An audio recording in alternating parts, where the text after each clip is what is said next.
Hello kwentong kasiyahan, ako si Jenny, isang call center agent 25, nag-check-in sa isang business hotel sa Makati dahil may seminar ako kinabukasan. Alas 12 na ng gabi nang maisipan kong bumaba para bumili ng tubig sa convenience store sa tabi ng hotel. Pagpasok ko sa elevator, mag-isa lang ako.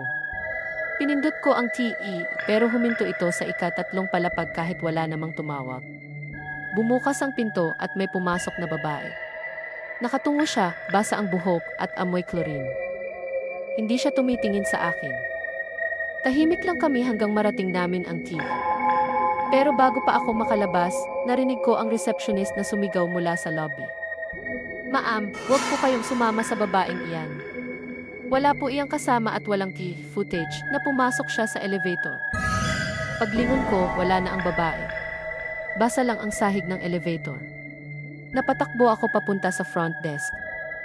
Hingal na hingal ako nang magtanong kung sino siya. Sabi ng receptionist, baka nakita mo na naman si Christy.